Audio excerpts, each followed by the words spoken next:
हबीबी हैया। अबे बैग से इसे बंद नहीं किया तूने? वो देख आ गया हबीबी। चल तेरा ये मनहूस प्लाट इसको बेचते हैं। लगता है पैसे भी साथ लाया है। हाँ जल्दी से छुपाओ, कोई देख ना ले। हबीबी तुम आ गई। हाँ मैं आ गई। ये फकीर कौन है तेरे साथ? कैसी बातें कर रहा है ये? मैं इसे फकीर लगता हूँ? हबीबी ये फकीर नहीं है, जो प्लाट तुम खरीदने आई है ये उसका मालिक है। अच्छा, प्लाट का मालिक तो हमने देख लिया है, अब प्लाट दिखाओ किधर है। चलो हम तुमको दिखाती। चलो। हबीबी ये देखो, ये है वो प्लाट। यहाँ तुम अपनी मर्जी का फैक्ट्री लगा सकती। तुम्हारा जमीन हमको पसंद आई, हम यहाँ पे तेल का फैक्ट्री लगाएगा। बोलो कितना पैसा मांगती तुम? अबे हबीबी को ये सरकारी प्लाट पसंद आ गया, जल्दी से डील कर ले। 50 लाख का बिकवा दे।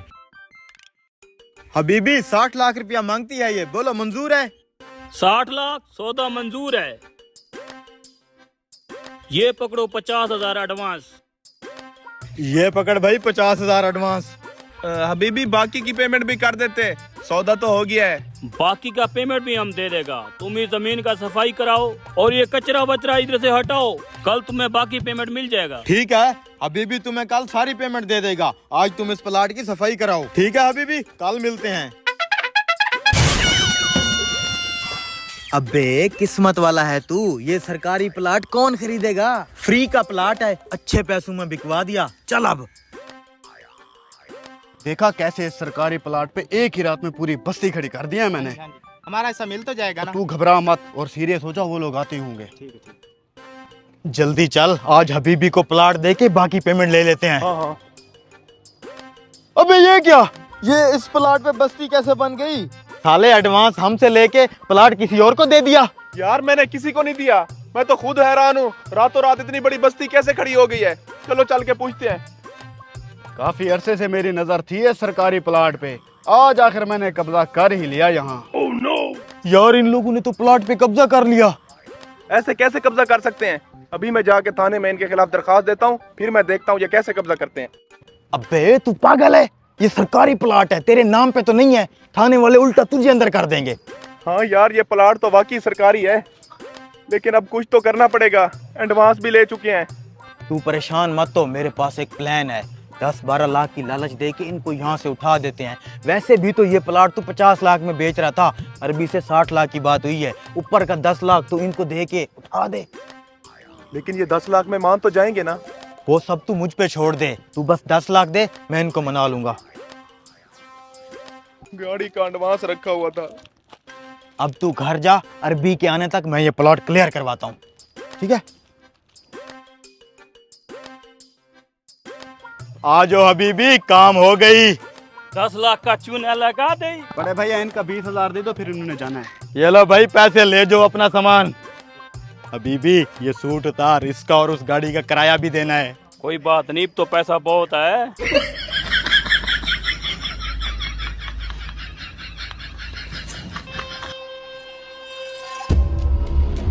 हर साल इसका प्याज सबसे पहले और अच्छी कीमत पे बिकता है, लेकिन आज ऐसा नहीं होगा।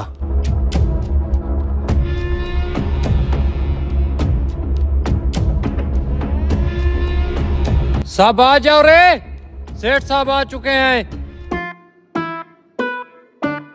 अस्सलाम वालेकुम सेठ। वालेकुम अस्सलाम। अस्सलाम वालेकुम सेठ साहब, आज सबसे पहले आपने मेरे खेत का रेट लगाना है। तुम्हारा प्याज का खेत सबसे हल्का होता है और तुम कहते हो कि सबसे पहले मेरा खेत बिके। तुम्हारे खेत की बोली आखिर में लगेगी। लेकिन जनाब इस बार मेरा खेत सबसे अच्छा है। क्या अच्छा? तू तो अपने खेत को कभी टाइम पे पानी ही नहीं देता। अभी पता चल जाएगा। अच्छा ठीक है, अब जाओ अपने अपने सैंपल ले आओ। सेठ जी आजकल फ्रॉड हो रहे हैं, हम अपने हाथों से सैंपल निकाल के चेक करेंगे। ठीक कहा तूने। तुम्हारा खेत कौन सा है? वो कोने वाला। तो फिर ये किसका है? मेरा। अच्छा ठीक है, पहले इसे चेक कर लेते हैं। मुझे दिखाएं, मैं साफ कर देता हूँ।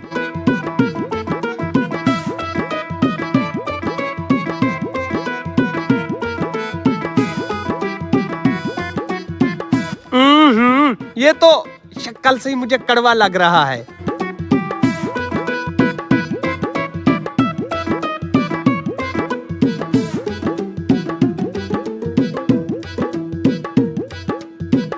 इसे चेक करें जनाब।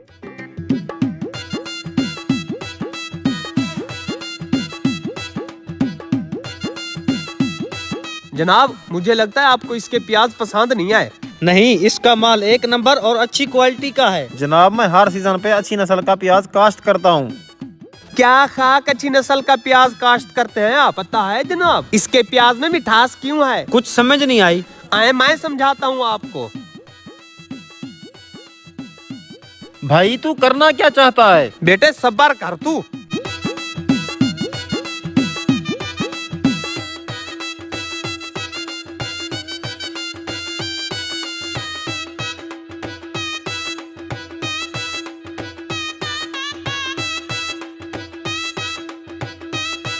जनाब जरा हाथ आगे करें। ये अपने प्याज को मीठा करने के लिए इनमें स्क्रीन वाले इंजेक्शन लगाता है, इसलिए आपको हर साल इसकी वैरायटी अच्छी और एक नंबर लगती है। बकवास बंद कर। इतने सारे प्याज को कौन इंजेक्शन लगा सकता है? और दूसरी बात, प्याज तो होता ही कड़वा है। ये सब तेरी चाल है कोई? वाह रे वाह, अगर आज तेरी चोरी पकड़ी गई तो तू मुझ पे इल्जाम लगा रहा है। चोरी इसकी नहीं तेरी पकड़ी गई। इतने बड़े खेत में तुझे और कोई प्याज नजर नहीं आया। तूने उसी प्याज को बाहर निकाला जिसके साथ हेरा फेरी कर रखी। भैया क्या सबूत है तेरे पास? सबूत ही सबूत हैं भाई। इस वाली लाइन को छोड़ के वहाँ जो तीसरी लाइन है उसमें से प्याज निकालें।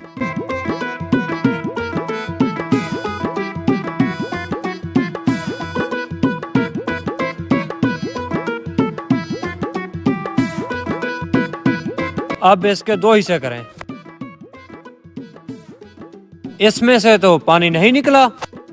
सर क्यों झुकाया हुआ है? बोल ना कुछ।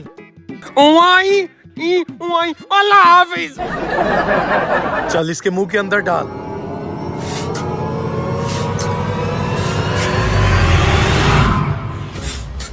उस्ताद बकरी तो मोटी होती जा रही है। मोटी कैसे ना हो, इसमें हवा जो भर रहा हूँ। लेकिन इसमें हवा भरने से हमारा क्या फायदा होगा? हमारा फायदा ये होगा कि 10,000 वाली बकरी 50,000 रुपए में बेचेंगे। वो की बेवकूफी होगा जो हमसे 10,000 वाली बकरी 50,000 में खरीदेगा। पगले, लोग बेवकूफ होते नहीं, उनको बेवकूफ बनाना पड़ता है। अब जैसे मैंने तुझे कहा है वैसे कर। मैं आगे का प्लान शुरू करता हूँ। अगर उस्ताद का प्लान काम कर गया तो ये बिजनेस परमानेंट शुरू कर देंगे। चल मेरी धन्नो। शेख साहब, गोश्त कितने रुपए किलो लगाया हुआ है? गोश्त 600 रुपए किलो है। बताएं कितना तोल दूं? हैं? बकरे का गोश्त सिर्फ 600 रुपए किलो? बड़ा ही सस्ता लगाया हुआ है। भाई साहब आपको गलत फहमी हो रही है। मेरे पास बकरे का गोश्त नहीं, सिर्फ मुर्गी का गोश्त होता है। अरे शेख साहब, कब तक लोगों को ये फार्मी मुर्गियाँ खिलाते फिरेंगे? इन मुर्गियों से तो बड़ी बीमारियां फैल रही हैं। इसमें मैं क्या कर सकता हूँ भाई साहब? लोग खरीदते हैं तो मैं बेचता हूँ। गंदा है पर धंधा है। आज आप भी फार्मी मुर्गी ट्राई करें। बताएं कितना तोल दूं? ना ना शेख साहब, हमसे नहीं खाई जाती ये फार्मी मुर्गियाँ। इनमें तो बड़ी बदबू होती है। मैं तो यहाँ बकरा खरीदने आया हुआ था। बिल्कुल सही फरमाया आपने। मैं तो शेख साहब को कह कर थक गया हूँ कि बकरा ले आए, लेकिन मजाला शेख साहब मोहल्ले वालों की बात सुन ले। अरे कारी साहब, आप मेरी मजबूरी भी समझे ना। बकरा बहुत महंगा फरोख्त होता है, ये मोहल्ले वाले नहीं खरीद पाएंगे। ऐसे कैसे नहीं खरीद पाएंगे? 10 किलो गोश्त तो अकेला मैं खरीदने आया हुआ हूँ। और मैं भी आपका परमानेंट कस्टमर हूँ। डेली का 3 किलो गोश्त मेरा हो गया। अच्छा, बकरे की डिमांड इतना ज्यादा बढ़ गई है। चले कल कोई मैं मंडी से जाकर अच्छा सा बकरा लेकर आऊंगा। शेख साहब, सियाने कह गए कल करे सो आज कर, आज करे सो अब कर। मेरे पास एक व्यापारी का नंबर है, अगर आप कहें तो उसे बुला लूं। उसके पास A1 माल होता है। अच्छा ठीक है, उसको बुला लो। जी अभी बुलाता हूँ। बताएं कारी साहब, आपके लिए कितना किलो मुर्गी तोल दूं? अब ये फार्मी मुर्गी कोई बेवकूफी खाएगा? बकरा आ रहा है, मैं तो बकरे का गोश्त ही लेकर जाऊंगा। बकरा तो काफी हट्टा कट्टा लग रहा है। क्या पैसे मांग रहे हो इसके? इस बकरे का पूरा 1 लाख मांग रहा हूँ। 1 लाख? 1 लाख तो बहुत ज्यादा है। मैं तुम्हें इसके 50,000 दूं। ठीक है, डन हो गया। निकालें जल्दी से 50,000। इतना जल्दी मान गया? शेख साहब इतना सोच क्या रहे हो? बकरा तो बड़ा सस्ता मिल रहा है, जल्दी से इसको पैसे दे दो। अच्छा ये लो तुम्हारा 50,000। शेख साहब, आप जब तक बकरे को ज़िबा करें, मैं और सामान खरीद कर आता हूँ। ठीक है, जल्दी आना, कहीं गोश्त खराब ना हो जाए। जी पैसे पूरे आए, अब मैं चलता हूँ। वाह शेख साहब, आपने तो व्यापारी को लूट ही लिया। इस बकरे का वजन कम से कम 40 किलो निकलेगा। अगर इसका गोश्त 2000 रुपए फी किलो बेचे तो आपको खालिस 40,000 रुपए बचेगा। कारी साहब, आपने वो कहावत नहीं सुनी, शेखों को लूटना मुश्किल ही नहीं नामुमकिन है। ये आवाज कहाँ से आ रही है? ये बकरी को क्या हो रहा है? बकरे के अंदर से तो हवा निकल रही है। शेख साहब, बकरा तो पंचर हो गया। आपकी कही हुई कहावत तो उलट पड़ गई। लगता है वो दोनों आपको लूट कर चले गए। हरामखोर, ये सब कुछ तेरी वजह से हुआ है। बड़ा आया था बकरे का गोश्त खाने वाला।